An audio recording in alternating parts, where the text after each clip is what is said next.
voice of the horse is the NHA. Obviously, we need to make sure that they are catered for, looked after, not only before and after their racing careers, but after following their racing career, where the majority of their life will actually follow from, the 5-6-year-olds that generally are active in the racing industry as we speak. So it's imperative that we look at options, how we can improve on the afterlife of racehorses, and it's something that's very much on the top of our mind at all times. Well, I think supposedly we could go back to the very beginning at the National Yearling Sales, where the person that puts his hand up and signs on the dotted line should be aware that they're not just buying a horse's racing career, that they're buying a responsibility for something that's been taken away from its mother as a racehorse, which may fail. Absolutely, and it's a pity that enthusiasm that we see at the sales is not evident after the horse's racing career, because that is where the issues arise. With our particular industry in South Africa, we've been through a lot over the last couple of years. A lot of it has been COVID inflicted upon us. There hasn't been a lot of options for horses that are retiring from racing, even before COVID. And with the financial pressures of COVID, we find that we even in a more dire situation. So where we can improve on this area, we need to take cognizance of any improvement that we can do and look after the horse following its racing career. Well, I guess that the first port of call is the owner himself. If the owner should fail in his endeavour to find a suitable home for that horse where he's going to be cared for, and let's make this clear right now, a racehorse is not just any horse. It can't just be chucked out in the veld. No matter how much grass there is, it's not going to survive. No, the racehorse is a very fragile animal, as you are aware. And I'm pleased that you mentioned the owner, because our rules actually cater for the owner. So there are a number of options that we've introduced that are part and parcel of our rules of racing, and it all comes back to the owner.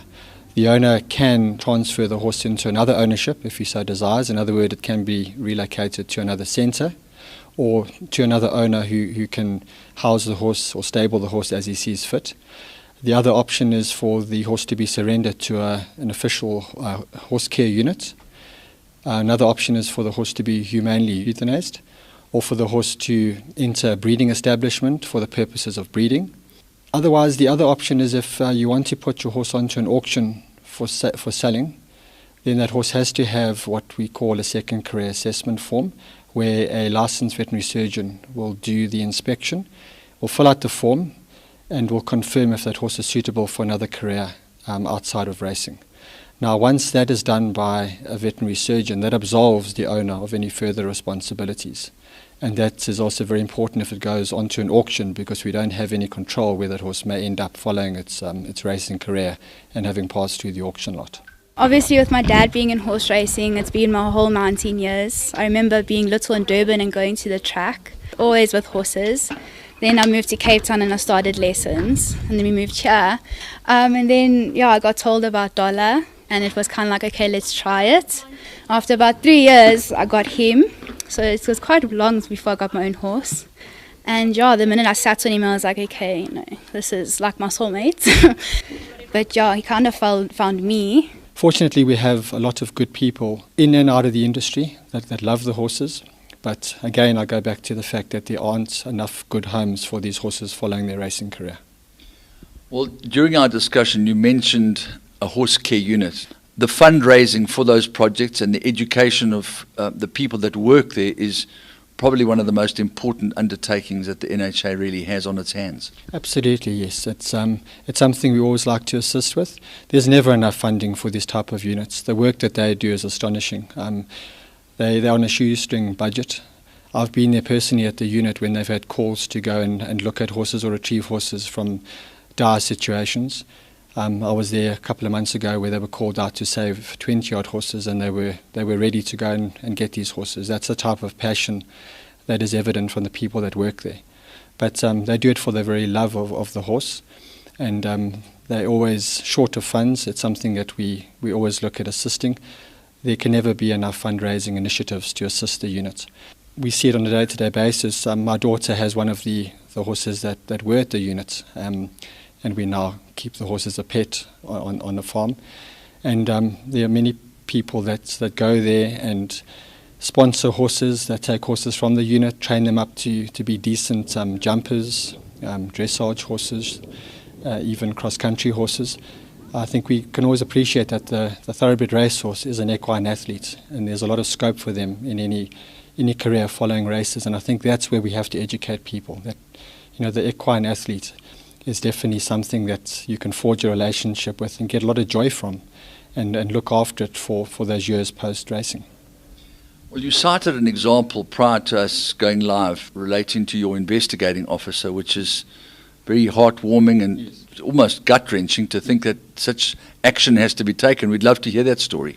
Yes, I was actually in Cape Town one day when I got a call from our senior investigating officer, and he's a hard man, but he was in tears, and he said he was at one of these horse abattoirs and he was looking in the eyes of a grey thoroughbred that was destined to go through this horse abattoir, and he said he just couldn't have the thought enter his mind that this horse was going to be euthanized.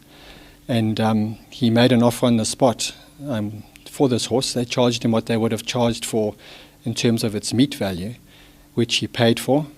I'm pleased to say that horse is now very much loved by Nicole, our investigator's daughter. It's jumping 80 centimetres.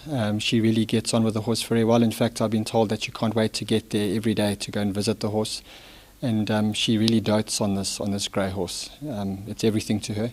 I think it's advanced her life, it's advanced her studies. It gives her that something to look forward to in her life, and she's forged a very close relationship with Midnight, as they affectionately call her. Like after school, come straight here, spend the afternoon with him, have my lesson.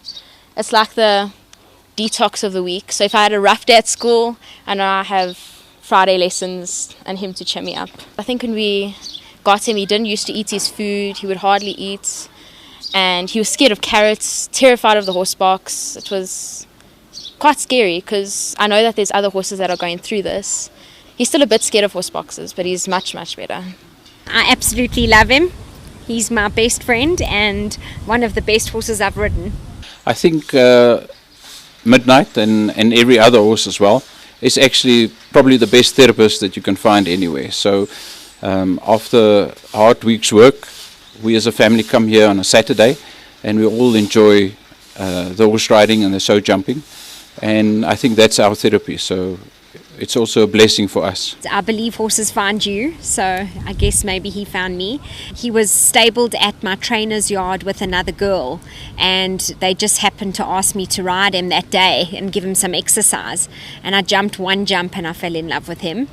And I decided to take him on. I asked the owners if I could take him for them and sell him, because the girl was going to university and needed to sell him. So she gave me the opportunity to have the ride on him and then obviously sell him to a potential buyer. And I just loved him and I landed up buying him for myself. We were unfortunately involved in a hijacking. My wife, her mother and my two daughters that was 2 and 4 years at the time. And we went to therapists. And at the end of the day, the best therapist was in fact the horses. So we came here to Sitay Equestrian Park, and my children started doing show jumping. And I do not believe that there's any better therapist than a horse. They truly are good for a man's soul. They really are. So he's become your heart horse. He has. He's as brave as a lion, and he grows in the ring. He's tiny, as you can see, but when he gets in the ring, he puffs himself up and he's game for anything. But I don't want to break him. So he's a winning horse at 1.35 m. At 1.35, he's got a good few classes to win still, hopefully. I think his competitive spirit needs to come first. I think, like I said to you, he'll do anything I ask him. So he probably would do it if I asked him, but then I don't think he would jump again. So in order to keep him sound and happy, I think 1.35 is where he's winning and happy, and that's probably where I want to keep him.